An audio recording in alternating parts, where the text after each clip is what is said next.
Hello world, my name is Keon, and I have a bit of good news and a bit of bad news.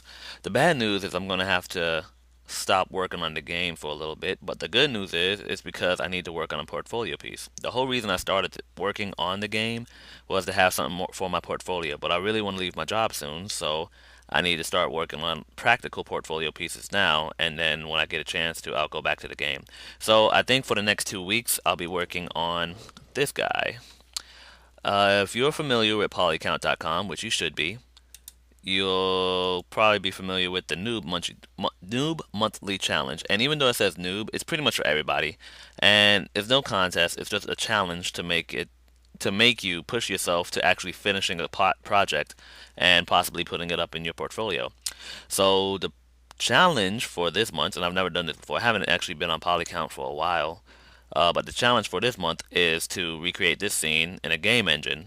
And this is concept art for a game called Lunar, which is going to be done using UE3. So I've looked at it and I'm looking at it thinking to myself, wow, this looks pretty modular. I can definitely do this.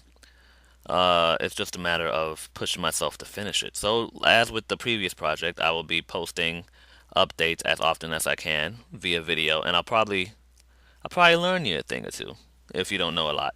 If you do know a lot, then there's probably not much you can learn from me.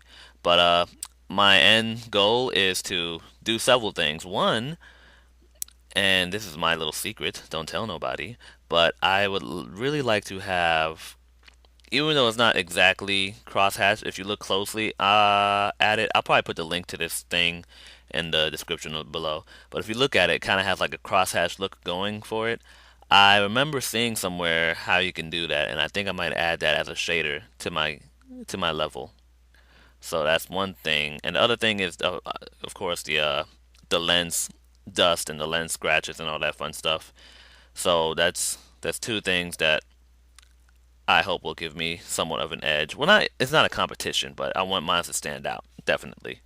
I don't want to have, 45 portfolios with the same image and they all look identical. So this is going to be really fun. Only thing that I'm worried about is the font. And that's really weird thing to worry about. But this font, I don't know what font it is, and I don't know if I have a font that looks similar enough to it. So if you have a font that looks similar to this font that's on these things, please hook a brother up because I am desperate. So let's go through and start not even creating the scene, but start. Ooh, that looks pretty. Start setting up to create this scene. So I have student version of 3D Studio Max 2014, and no version of 3D Studio Max is complete without. You know what? Hold on. I need to put this on hold for a second. I gotta go back here. So I was looking through my old Polycount entries, and this is probably something I'm gonna finish in the future, as in start from scratch and do over again. But a couple years ago, there's a brawl competition where you had to recreate a classic level or a classic character from a fighting game. So naturally, the one that stuck out to me was, and you probably I mentioned this before because I have a bathhouse from this guy and he won. The guy who won it, he made his bathhouse available for everybody to download. But the level that stuck out to me was Sagat's level from Street Fighter 2. Had the big Buddha right here. I want to say is a temple to the left, and all this empty space behind it. So I wanted to do that, take out the lying Buddha, and replace it with a giant neon woman, make it look like some sort of a red light district, add a bunch of neon lights like you were in Shanghai or something. And I guess I don't know why, but this is my bad. I should not have done this, but I think I could do it. Might as well. Make it look destroyed. Now, the reason I'm kind of feeling bad about this whole destroyed thing, and if you look at a lot of games done during this generation, they all have the same motif where it's like, oh no, chaos, wreckage. Because beautiful just isn't good for them. Like it's good sometimes, but it's got overdone. Games that did it well were Last of Us, Bioshock, Gears of War, some of the levels in the Mass Effect series. But after a while, you just want to see something look pretty. So I got pretty decently done. And never, I remember doing that. It never left 3D Studio Max, but I think I could take it somewhere this time. So be on the lookout for that in the future. But anyways, yeah, I started getting kind of busy. Anyway, uh, the thing I wanted to show y'all is if you don't have the Soulburn scripts on your 3D Studio Max installation, you're making a big mistake. I don't know. I don't feel like typing out the whole name. Well, all you gotta do is Google Neil Blevins. That's Neil, Neil Blevins, Blevins. One of my teachers in school showed me this. Saved my life. Makes world a lot easier. Um, and the reason that is because he just has some really practical scripts that do save you a lot of time on things. The one my favorite script, hands down, is his UV pivoter, which I'll show you right now. Not UV pivoter, put pivot. So first, gonna set up a new scene. Um, Let me make all the changes I want to do. I'm gonna go to Tools. Gonna go to Grids and Snaps. I don't know if there's a shortcut for that, but let's see. Grid points. I forget if there was anything else I had to this. I don't think there were. Alright. You know what? I could add that. Yeah. So, oh, you know what? No, don't do that. Alright, so here's the home grid. Now, and I plan on using Unreal Engine, UDK. And in their world, 16 units equals 1 foot. So the grid spacing would behoove me to make it 16 units. And then a major line every. I don't know if that makes sense. Let's see if this makes sense. Yeah, that makes no sense. Uh, huh. And I'm just going to bump this up to 16 just because. So we already see the changes happening in my perspective viewport. Now, I already installed the Soulburn scripts. I'm not going to show you how to do that here because he pretty much explains it on the page, but I'm going to add them now to a new toolbar. And this toolbar is going to be called Soulburn. Ah. So, go to all the categories and it should be under Soulburn. And you want to add the UI versions, not the regular versions. Now, my favorite, absolute favorite, is Put Pivot. So I'm going to add that first. Then I forget what other ones I used to have. Um, let's see. I'm going to add this one just cause. And please don't. Why would you do that? I put it in the wrong order. Whatever. Trying to remember if there had to have been because I really liked using this guy. But at the moment I'm wasting time. So let me just. Yeah, I can't remember right now. Let me just put this to the side. Oh yeah, Greeble. There we go.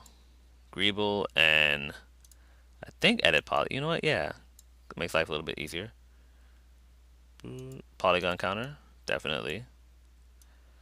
And shell. Oh my god. Yes, and reset export. There we go. Oh man, this guy is just such a beautiful person. I forget what this one did, but I'll look into that later. All right. So, got my little bar. I don't know what this thing is. What are you? What is this?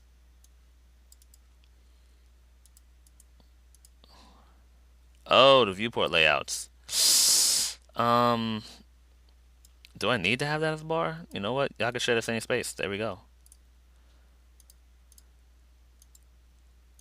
This is so weird. Oh, that's kind of cool though. Okay, I feel that. I'm feeling that. All right, so change my viewport layouts. Let's see.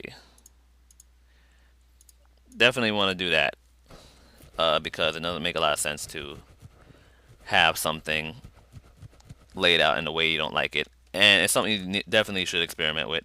There was something over here too. I forgot how to set this up, and I have to look into that later because it used to be pretty. Wait, yeah, it used to be cool. Can't believe it's been so long since I've been in Max though. Damn it. But it used to have something set up right here to that would do a lot of things for me really quickly. I'll look into my old videos, figure out how I set that up. But anyway, so we have my Max set up, and now we're gonna go and set up a new folder to where I could just make all these changes really easily. So I'm gonna go to this guy, manage, set project folder. So now I would like to, let's see, go to my big storage. Gonna make a new folder. Gonna make something called portfolio stuffs. There we go. Alright, see, you're not changing. Oh, no, don't do that. Y'all need to look in there. Alright, and this one's gonna be shit. You know what? I should have. Alright, so make a new folder within shit. Shit, shit, shit. Um, didn't mean to do that. Oh man, showing off all my info. Whoa, don't look at this.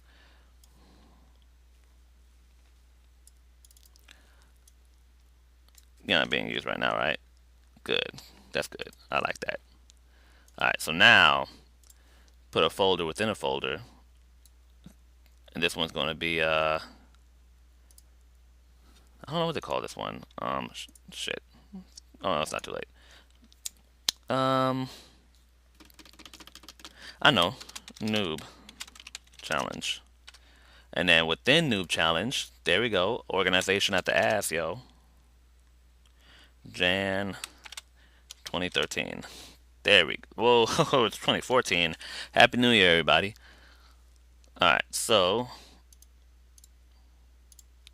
there we go.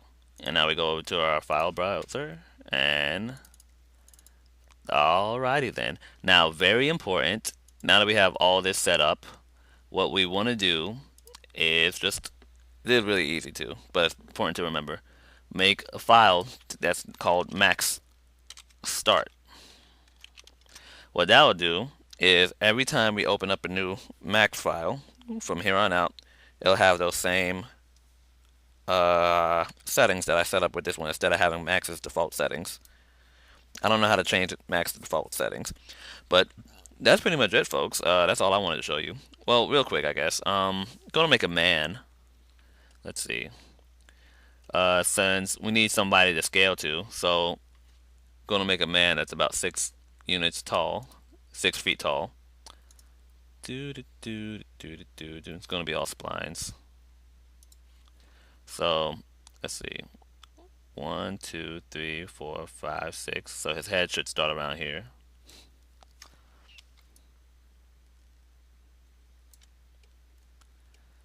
Alrighty, alright.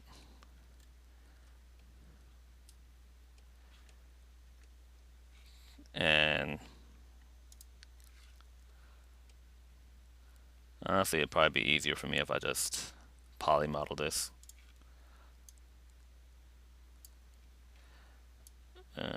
Doesn't have to be anatomically accurate. He's just being used for scale. Whoops. No, sir. Because as we all know, a human being's supposed to be, how freaking high? I don't even remember, but I'm just doing this real quick to show an example. Let's see, let's see, let's see. You know what? Yeah, what makes more sense if I just... Alright, hold on, I'm deleting this guy. Forgive me. I wasted your time. I have a much faster time just plain modeling for some reason. Because that way, let's see. 1, 2, 3, 4, 5, 6. Okay, cool. Okay. Alright. Crank that. Edit poly mode. Alrighty then. Here we go.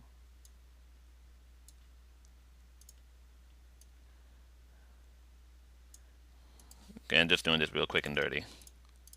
Oops. Hold on, I messed up already.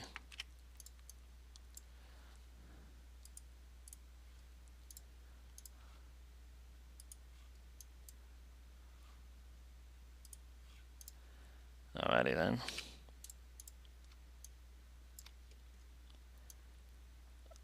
And how do I do this? I remember there was like, here we go. Line to Y. There we go. I love you, Max. How you feeling today? Want to go out sometime? All right.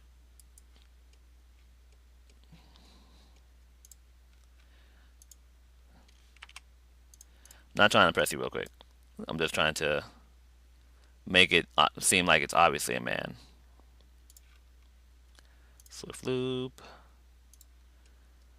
My initial idea was to add make it look like the bathroom logo, but I felt no need for that. Not exactly like anyway.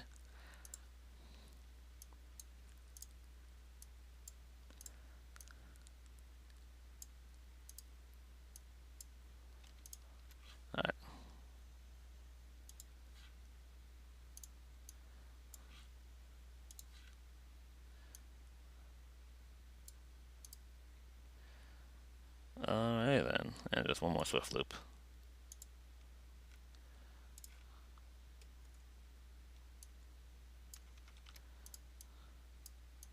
Pretty sure there's something I could do to make that look better. In fact, I know there's something I could do to make that look more spherical, but it's not my goal right now. My goal is just to get the shit done. So now that we got a really bad looking mesh out there, let us. How wide is he? He is about 2 feet wide. That makes no sense. Should be about 3 feet wide.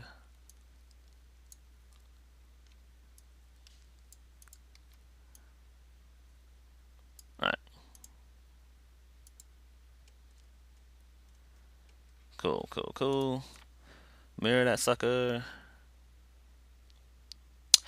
Okay, so here's what put pivot does for us.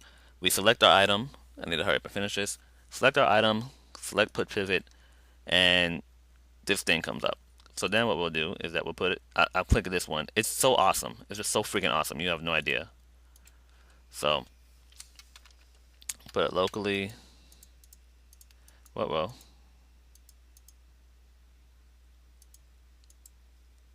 there we go.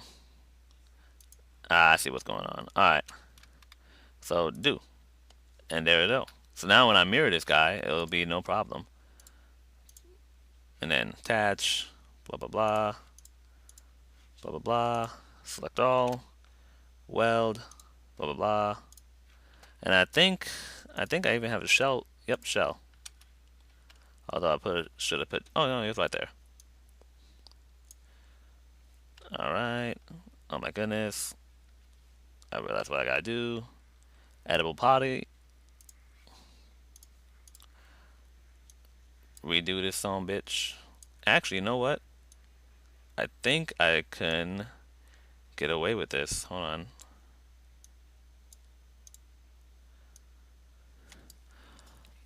Shite, never mind. Oh wait, there we go. Well, that's not good. Nope, never mind. That's stupid. Alright, so this is our man.